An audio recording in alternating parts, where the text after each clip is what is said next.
Okay, so in the last video, we got up and going with this UI, and it's maybe not the prettiest thing in the entire world, but it works. And things are definitely a little bit better now that we're using native base here. But now we're ready to start getting started actually writing our authentication piece, which we haven't necessarily touched on too much quite yet. Now, if you head to your GraphQL console, you should be able to see something called integrations. Now, what we're going to want to do is come to our email password auth integration. From here, we're simply going to select, click it, and then click the big green enable button. This is going to give us access, after this is enabled, to some mutations, such as create user and sign in user. And create user accepts an auth provider, email, and password. Keep this in mind as we actually write that mutation. And again, with email, it just accepts email and password, and it's going to do all of its stuff, okay? So let's close out of here because that's pretty much it for right now. I mean, once we actually start connecting our data to the user, there will be some different stuff inside of here. But in reality, to start using these mutations, we simply just had to enable it. So now that we have our components, let's actually talk about our mutations. And to do so, we're going to head to the create user component. Inside of our create user component, we're going to need to import our GraphQL stuff, which you've seen us do a few times now at least. So we're going to import, and then inside of brackets, GraphQL. And this time we're also going to be, this is why I always copy and paste it. It's a lowercase q. And we also need to import something called compose, which we haven't used yet. And these are both going to be from React-Apollo. And then lastly, we're going to import the GQL from, and this is from GraphQL-tag. Okay, so next thing we want to do is remove this export default on our class and bring it down here. Export default create user. Okay, we're just not exporting it up here anymore. And what we want to do is actually create some queries. Or in this case, these queries are actually mutations. So let's go ahead and we need to create two of them. We need to have a create user mutation and a sign in user mutation. So I'm first going to have a const create user. I don't know where that autocomplete just came in from, but we're going to do const create user is equal to GQL backticks, which are going to allow us to write our mutation. And in here, we're going to actually name our mutation by typing mutation. And the name that we're going to be giving this is create, again, with the autocomplete, create user. And then next, we're going to have some parentheses here. Now, these are the variables that this function or mutation in this case is going to accept. For instance, we want a $sign email, and it needs to be a string, and it needs to be here, okay? Now, next, we need to have a password, which is going to be a :string exclamation point as well, because it needs to be here. Next, we can have some brackets, just like you were creating an object or something. Now, lastly, we need to actually use the mutation. The mutation that we're going to be using, like you saw in the integrations menu, is going to be create. And I'm not going to fall for this auto-completion this time. It's create user. And this is going to be a couple of parentheses. And I mentioned that this is sort of like calling a function, right? This is sort of defining it. This is sort of calling it. And in this case, we don't just pass in an email and password. If you remember from our integrations screen, email password, you'd see that we had create user that actually accepts auth provider and then email password. So this is basically just because there's more than one auth provider. So we need to say auth provider. Okay, and what's cool about this GraphQL language is that this part of it is a lot like JavaScript. So we can just say brackets, okay? Then we could say email and then brackets. So just like that, auth provider, the auth provider is email, and then now we're going to pass in our email property, which is going to be equal to $email, right? The value that's coming in from our mutation. I just threw a comma in there, I didn't need it. And we're going to have password, which is going to be a $password, okay, like this. I'm going to save this and watch Prettier fix it up. Okay, I guess I just decided to put it all in one line. The last thing we need to do here is have a set of brackets afterwards and tell what information we want to be returned. In this case, I'm just going to say, hey, just give me the ID. It's not really super important right now what we're returning from here. Okay, let me remove that sidebar and you can see this entire function in its entirety, or mutation, I should say. Now next we're going to create a sign in user mutation, okay? You might be confused. You might be thinking, hey, this is the create user page. Why do I need to sign in a user? Well, unfortunately, in GraphQL with this integration, our create user simply just creates it in the database. It doesn't actually sign the user in and doesn't generate any sort of authentication token, which is really what we need to be able to actually have a session where someone's logged in. So I'm going to copy this entire mutation and I'm going to change some of the words from create user to sign in user. Okay, because that's the name of the actual mutation. So sign in user, sign in user. Now some differences here. We do accept an email and a password. We do need both of these still. However, the arguments it wants here is not auth provider and it's not email. It's simply just the email and password. Because to sign in, you just need an email and password. We don't need to tell which provider it is. We just need to say, hey, sign us in with this information. Now, next, instead of returning just the ID, we actually just want to return what's called the token. This is going to make the login token that we use in our front end for authorized requests available to us after this mutation. So a lot of good stuff going on right here. So I'm going to leave these two up on the screen here. You can always come to the code and check it out. We have a create user and a sign in user mutation. Now in the past, to add these mutations, what we did was do GraphQL, all lowercase. It was a function that wrapped around create user, right? Like this. And we could have this GraphQL function pass in our sign in user, and it could be a comma with an object name and then the name that we wanted to give this, in this case, sign in user. Okay, this is how we would have done this in the past. And this is fine, but we need to bring in two mutations, not one mutation. To do that, what we can do is use the compose function. So this is going to say compose, and compose is going to wrap around GraphQL like this. So let's have it looking nice and easy to read. So we're going to say, hey, compose the GraphQL sign-in user, and then we're going to have a comma right here and say, not only are we going to sign in the user, but we're also going to create the user, and we're going to give it the name create user. Now you'll remember from our other mutation examples, what this is doing is it's giving us access to the props, this.props.signinUser, as well as this.props.createUser.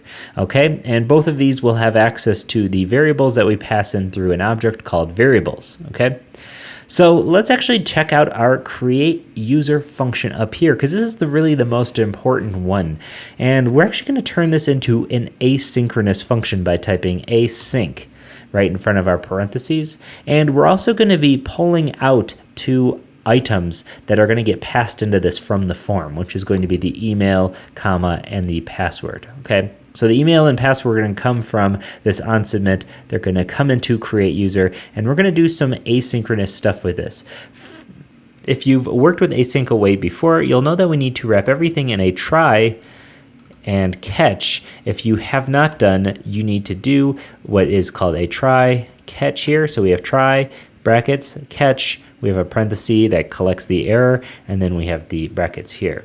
Now at this point, I'm just simply going to do a console log of the error. We could just say E here. It's no biggie. We just want to be able to read this. If this was a user-facing application, we're going to want some sort of message that lets the user know what happened during the login, whether or not. But right now, we don't have that built in, so we're just going to throw out the error in a console log. Okay. Now next, let's talk about what we want to do inside of this try. We want to do a const user is equal to an await. We're going to await this.props.create user. create user is a method here that accepts an object. Inside of this object is a property of variables. Again, we want to now use our email and password that we're bringing into this function to say, hey, create this user. So if we were to run this right now, well, we haven't hooked up the onSubmit, but let's say we were to run this create user. What this is going to do is it's going to hit GraphQL, it's going to give them our email and password, and then it's going to hit this mutation with this create user. And we're going to see an actual user populate into the database. Okay, but I mentioned that it's not just about populating the database. We also need to get that token. So we can say const, and I'm just going to name this sign in. That's a hard word to type. And we're also going to await this .props.signinUser. Again, this is going to be just like the last one, a function or a method here that accepts an object that has variable property with the email and password, just like how we set it up in our mutations. So while this may seem confusing, we're just saying, hey, populate the database with this user, and then we're going to say immediately after that, hey, you know those same credentials? What I want you to do with that in the, I want you to check to make sure those credentials are correct. And what we're going to do output here is it's going to output, and I'm going to console log this out because we're going to do something with it later, but not quite yet. What we're going to do is we're going to have access to the sign in. And inside of sign in, there's going to be a data object, there's going to be a sign in user object, and then there's going to be a token. Okay, so data refers to the data coming back from the mutation, sign in user refers to the mutation, and token refers to the value that we mentioned down here that we wanted to get from this mutation. It seems a little deep, but this is going to output a token once all said and done here. So the ideal result at the end of this video is that when we hit submit on the email form, we can check our console, we can see the token, and if we went to GraphQL, we could see the user in the database. Okay, and that's a good amount of steps to take here. Okay, so the absolute last thing we need to do is somehow get the information from the user form. We need to get that in here. So let's head to our user form, and let's go ahead and write our submit form, which you can imagine is going to be pretty easy compared to some of the code we just wrote. What it needs to do is it just needs to first pull out const the email, comma, password equals this dot state. So it's going to grab the email and password from state, and then it's going to run this dot props dot on submit. And this is again is a function that's going to accept an object with our email and password. So again, what's happening here is we have a form. We press this button runs this function that grabs the email and password from state, then it sends it to whatever the function that's passed in via props. Our function that's passed in via props just happens to be our create user function. This is an async function that accepts an email and password, and we have a little try and catch. We hit the API to say, hey, create a user with this information. We then tell the API to, hey, sign in the user with that information. And if all said and done, we should actually have our token output on the console. Again, consult your code if you're getting any sort of errors. Consult the code in the repo here. And unfortunately, it does look like there was a little bit mess up here on create user line 33. And this sort of thing is bound to happen. You remember what I mentioned before that I like to copy and paste my imports? Well, the main issue is here is that I wrongly thought that GQL was coming in from brackets, which I think was a decent assumption to make. Unfortunately, it just happened to be the wrong assumption here. And again, which is one of the reasons why I like to copy and paste a lot. So you can see here we have our import GQL outside of brackets, and that should be the fix. Okay, so you can see we now have our registration form. So I mentioned we want to have our React Native debugger open so we can see our console right here. And you're going to also want to have a tab available of GraphQL just in case, so that we can actually come here and go to our data and maybe select user here. And we're going to want to see a user populate in here. So let's actually come to our simulator. Let's type in scott@leveluptuts.com. And let's give me a password of password, and let's click register. Now nothing happened, which is actually kind of a good sign, because what we don't want to happen is a big old red screen. So let's first check our data by refreshing our user page, and unfortunately no user was added in here. Now let's check our console where we can see, well, it looks like there was another typo on create user is expecting the value variable. If you read between the lines there, that means there's something wrong with this function. It's not getting the variable. For instance, we meant to say variables here rather than variable, which again is something that's kind of a common thing, but luckily we have this debugger to allow us to see this kind of issue. So if you get an error like that saying the mutation isn't getting a variable or something like what you'd be expecting, there could be an issue with how the variable's coming into your mutation here, or how the mutation's actually defined in what you're expecting. Okay, those are the first two places to look, and almost always the cause of that kind of error. Next, let's go ahead and try this once more, and we should be able to see this working no problem. Now upon clicking register, I can head to my debugger. Now I can head to my GraphQL, refresh the page here, and you can see that we did successfully create a user. However, we did not generate a token, so it looks like there's another error here. It says create user line 19. Unknown argument password on field sign-in user of type mutation, as well as a variable email type of string used in position expecting type auth provider. And this is another small implementation issue. Let's actually head back to our GraphQL, and you can see what's going to happen here, or see what's wrong. If we head to our integrations, well, I did mention that the generated mutation just needed the email and password. However, I was wrong in thinking that we needed to remove the email. It would have been best just to copy it out of here. But again, these are the kind of things that happen, and it's always nice to get these debugging skills on. So what we do need to have inside of here is, instead of the email and password being like this, we're going to wrap these all in a bracket and just simply say email : okay, so this is for sign-in user. So we didn't need auth provider, but we did need email. And now email is now wrapping email and the password. Okay, so let's actually head to our GraphQL. One thing that's going to happen at this point in the game here is that your data, if you try to create another user, is going to error out. Let's just keep deleting these nodes right now. This is going to be something while you're troubleshooting this stuff, it's no worries to do. Just deleting the users out of here. And from here, we can once again do an email, scott@leveluptuts.com.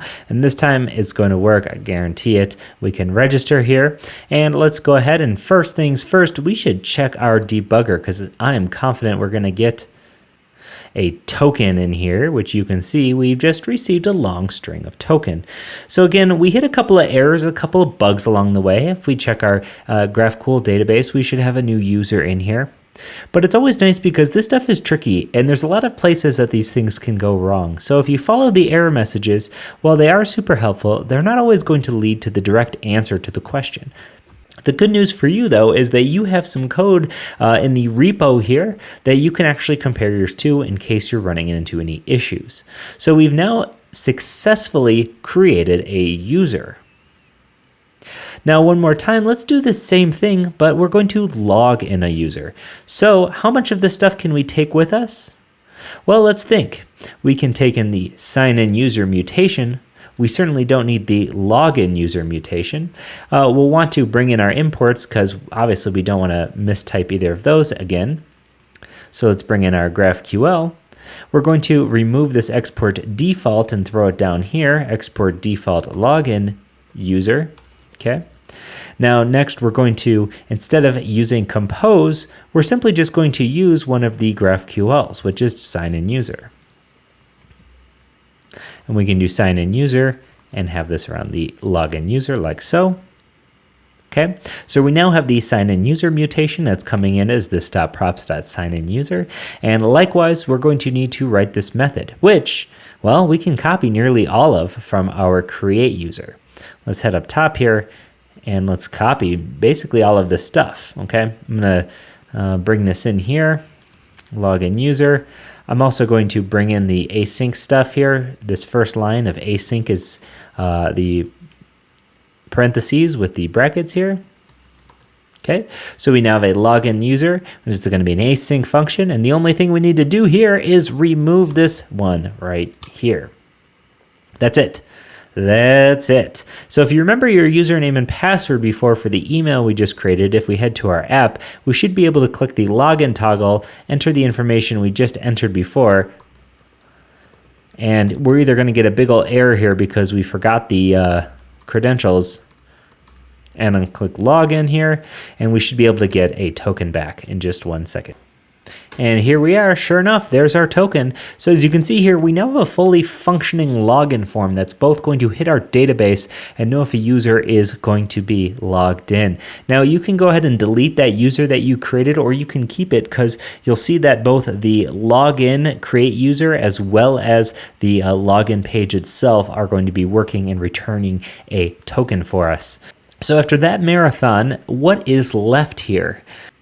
We've basically successfully been able to create a new user and technically log in. Now what we need to do is make the app aware that we're logged in and keep us logged in, okay? So what we want is to have Apollo and React Native both aware that we are logged in. So in the next video, we're going to be doing exactly that with something called async storage. Thanks so much for watching, and I'll see you in the next one.